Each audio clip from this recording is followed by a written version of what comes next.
Now, let's move on to the preparation of the different carboxylic acid derivatives. So, we will start with the preparation of your acyl halide. Now, in the reactivity series, yung acyl halide yung pinaka-reactive. So, paano ngayon tayo gagawa ng acyl halide kung siya na yung pinaka-reactive? Now, the reagent that we will use is your thionyl chloride. So, the following shows us the reaction mechanism of the preparation of an acyl halide. So, in the process, ang byproduct natin is sulfur dioxide and chloride. So, let's try to answer the following. Ito. Ayan. So, papalitan nyo lang no, yung OH ng Cl. Ayan. Kung gumagamit tayo ng PCl5, PCl3, or SOCl2, yung thionyl chloride, phosphorus pentachloride, and phosphorus trichloride. So, yung product natin sa letter A, madali lang. Oops. So,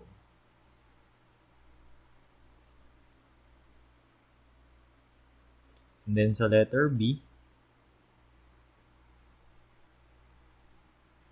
and then sa letter C,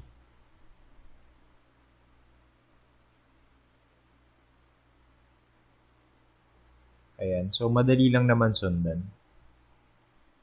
Now, let's try to answer itong A to F. Now, ang question dito, ano daw yung neutral na nucleophile ang pwede nating gamitin to prepare the following products out of your acyl halide. So, madali lang din ito, no? So, from here, ang una nyo lang gagawin, ayan, you just have to break the CO bond. Ito. Kasi, yung original na product ninyo ay, na reactant ay yung acyl halide. So, dyan nyo siya pwedeng ilagay. Ayan. So, ito, yung carbonyl carbon will be your acyl halide na portion. Acyl halide. And then, ito, yung magiging nucleophile. So, let's try letter A. So, yung magiging nucleophile mo will be, ano yan, propanol. 1, 2, 3. Okay. Sa letter B, okay, so that's ammonia. And then sa letter C, dimethylamine. NH. Tapos, okay ka dyan ng CH3. And then sa letter D, okay, that will be water. And then sa letter E, that will be cyclohexanol. And then sa letter F, ayan.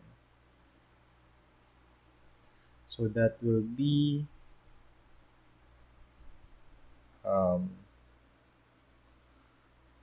para nitrophenol. Now, para makabuo tayo ng anhydrides, we'll be needing an acyl halide plus carboxylic acid, just like in this example. So, kung makikita nyo, this is an acyl halide. Acyl chloride plus carboxylic acid will form an anhydride. So, make sure that the solvent system is aprotic. Next, we have anhydride plus carboxylic acid. So, ito yung anhydride mo, and you also have your carboxylic acid. And kung makikita ninyo, ayan, pwedeng mixture, no, yung ma-form ninyo na anhydride. And then, pwede rin naman na ito, isang anhydride, and of course, your carboxylic acid. So, pwedeng magkaroon ng ring formation. So, intramolecular na formation ng ring. So, let's try to answer the following exercises. So, dito, ang product natin dyan will be this compound.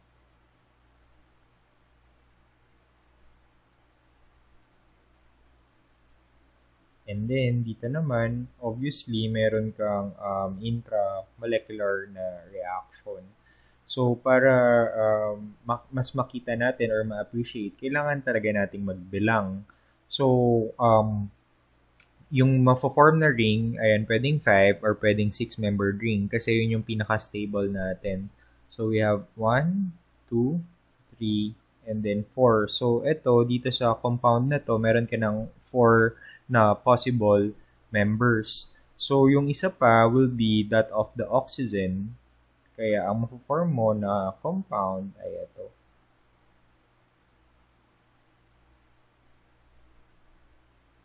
Oops.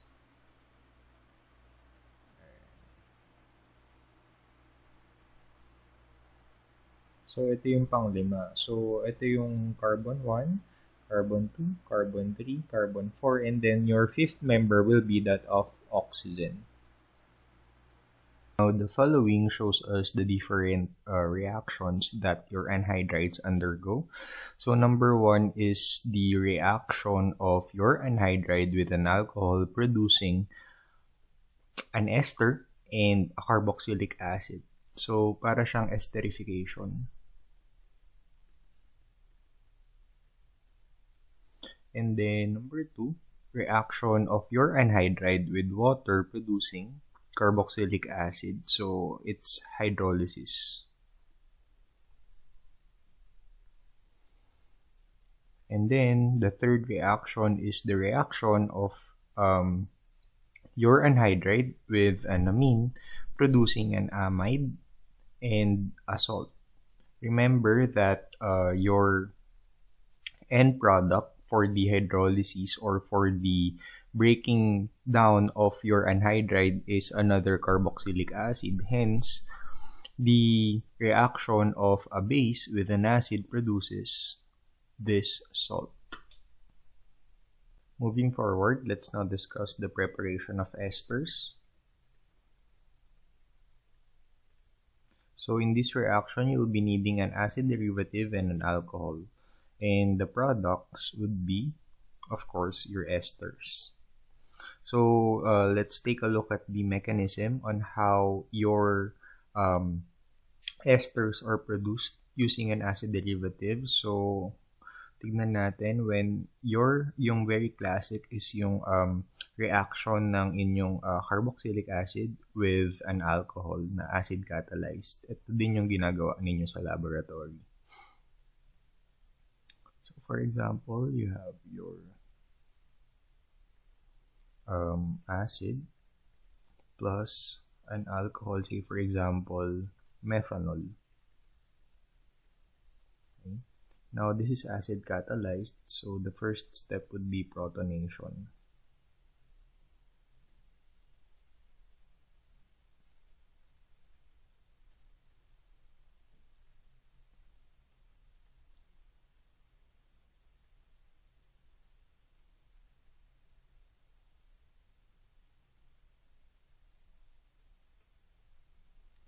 So, ganito yung mangyayari. Tapos,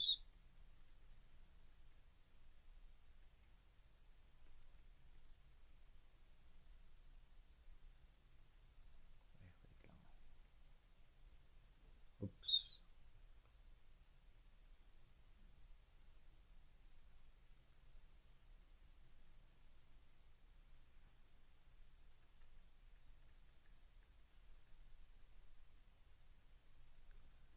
Forming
So now we have your ester. So yung first step, again, is protonation. Ito yun. And then, ito yung magiging reaction. So, since yung oxygen mo, pagka nagkaroon siya ng tatlong bonds, magkakaroon siya ng positive charge. And then, it will hence increase also the positivity of your carbonyl carbon, which makes it susceptible to the nucleophilic attack of your alcohol, yung oxygen doon. Ito yun. And then, in the process, you're going to have this intermediate. Ayan, again, kung makikita nyo yung pattern, kapag ang oxygen merong tatlong bonds, ayan, meron siyang positive charge. So, there must be a way para ma-offset yun. And this, since this is acid catalyzed, kung ano man yung kinuha mo na proton sa solution, you have to give it back. So, ito yun. Now, another reaction is this. Ayan, so since your OH is a bad leaving group, there must be a way para maging good leaving group siya. So, one way would be protonating it to create water. Ito. And then, siya na yung magiging good leaving group. And then, in the process, yung lone pair ng isang hydroxyl group, idodonate niya pabalik dun sa carbon. And since kumuha ka ng proton dito, ayan, ibabalik mo lang din ulit yung proton dun sa solution. And yung end product mo will be an ester. Now, let's try to answer the following problems. Show all the steps in the mechanism of this reaction. So, ang first step will be the attack of your methanol bicarbonyl carbon. So, laging ganun, no? Yung arrow manggagaling sa electrons or from the nucleophile towards the electrophilic site.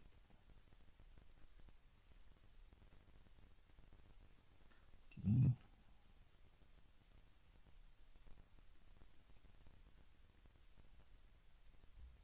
And then,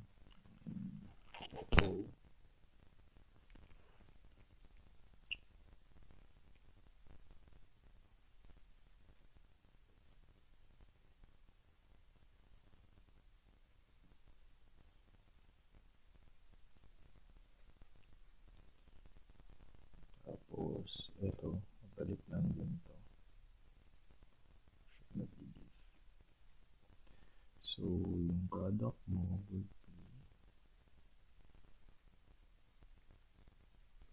plus HCl. Now, let's try to answer the following problems. So, dito, and esterification lang din to, no? So, ang product mo will be CH3, C double bond O, O, tapos, yan.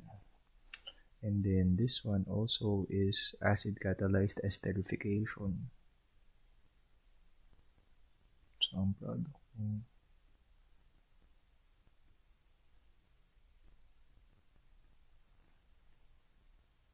and then this one also esterification din, no? So yung magiging product will be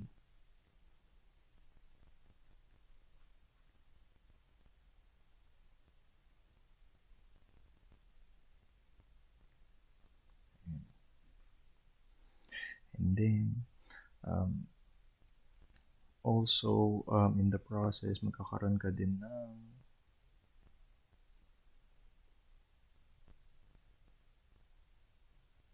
OH, carboxylic acid.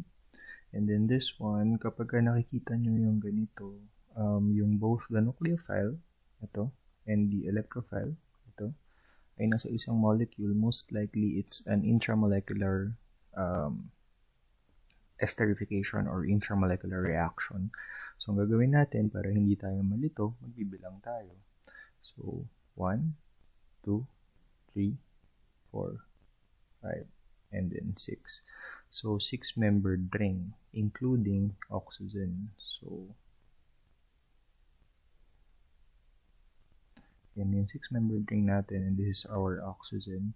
And then, magbibilang tayo if this is yung 1 natin kanina, 2, 3, 4, 5, And then this is our carbon 6. So ibig sabihin nandyan yung C double bond O.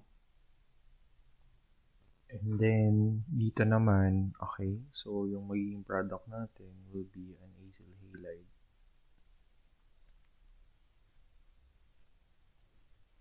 And then, yun na, magpo-proceed ka na as is lang ng esterification.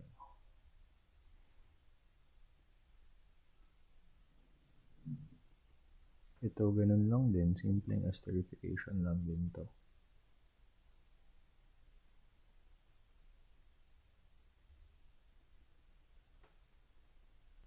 Now, we can prepare your carboxylic acids through the following processes. So, one is through the hydrolysis of anhydrides and acyl halides. Or you can also prepare them through ester hydrolysis, amide hydrolysis, and nitrile hydrolysis. Shown in the figure is the hydrolysis of anhydrides. So, kung mapapansin ninyo, actually, yung anhydride mo is just 2 carboxylic acids minus water. So, kapag ka naglagay ka ng water in the process, mare-regenerate mo yung original na carboxylic acid. Now, for ester hydrolysis, very familiar na kayo dito kasi parang from last time's discussion, yung esterification na process.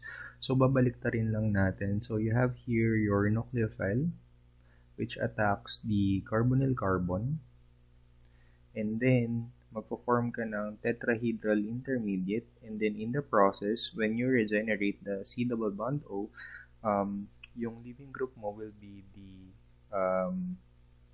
alkoxide group, and then in the process, you are also trying to abstract the hydrogen kasi nga meron kang leaving group kanina na strong base. Ito yun. So in the process, ang mapaproduce mo will be this carboxylate and alcohol. You also have to take note that the CO bond dito sa alkyl side is intact. No? So, ibig sabihin, this whole thing comes from your nucleophile.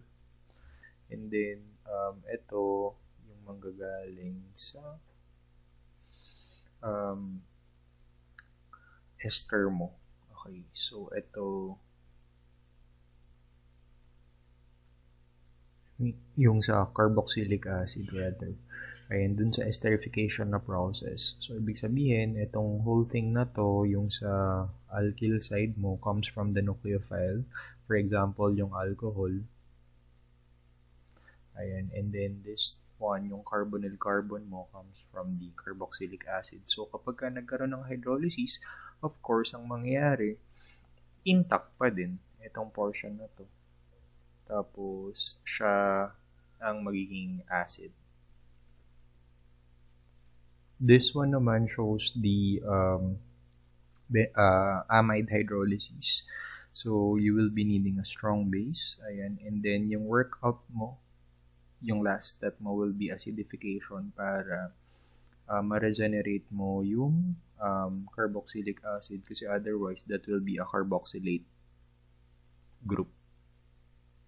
For nitrile hydrolysis, itong portion na to, ayan, so you'll be needing sulfuric acid or strong acid for that matter. Ayan, para ma-regenerate mo yung carboxylic acid. And in the process, yung byproduct mo will be an ammonium ion.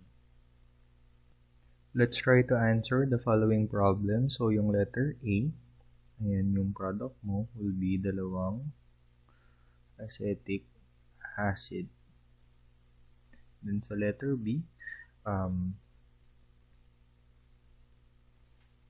that will be hydrolysis ng ester. So, ang magiging product mo will be carboxylic acid plus alcohol. And then, sa letter C, ayan, ang magiging product natin will be carboxylic acid plus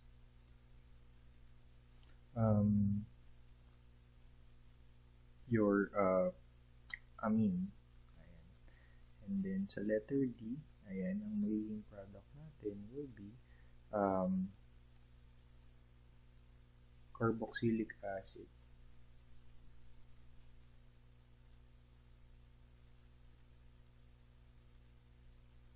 Na merong ganitong structure.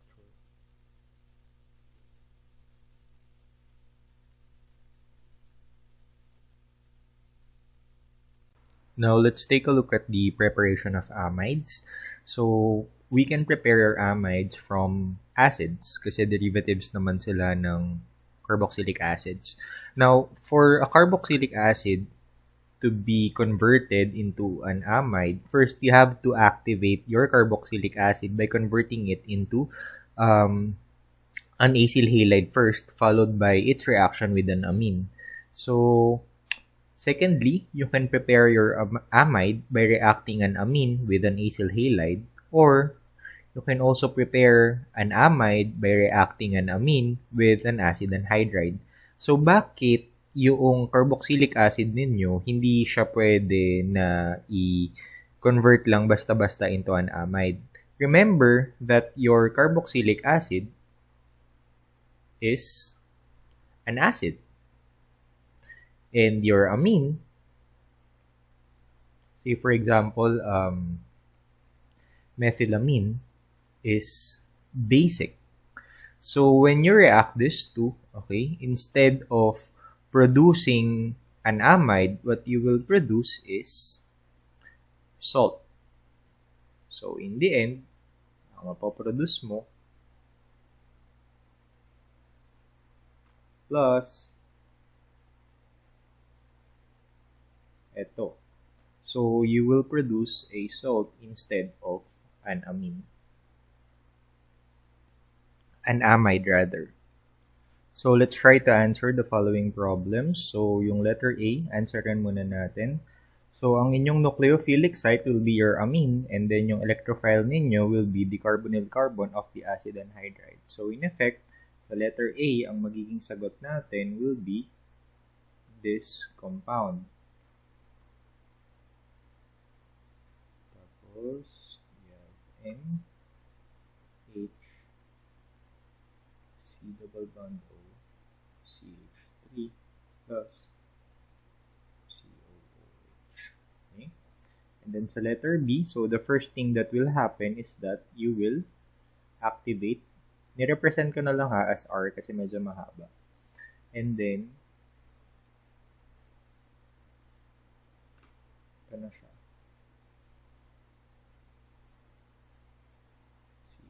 CH3, 2. Okay? And then sa letter C, okay, magiging product natin will be this compound.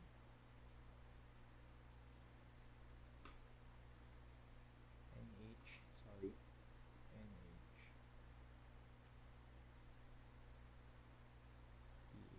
Okay? And then sa letter D, ang magiging product natin will be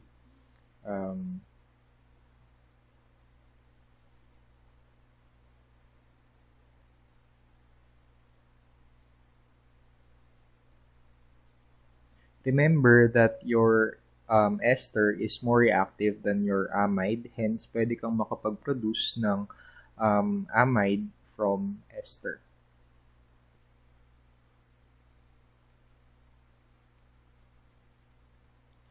Here, papasok ulit yung napag-usapan natin about reactivity series. So, ito, walang reaction tong mga to kasi ano ba yung mapoproduce mo? In this one, kapag i-try mong i-react to, ang mapoproduce mo is an acyl halide which is more reactive than an amide. Here, ang mapoproduce mo is an ester.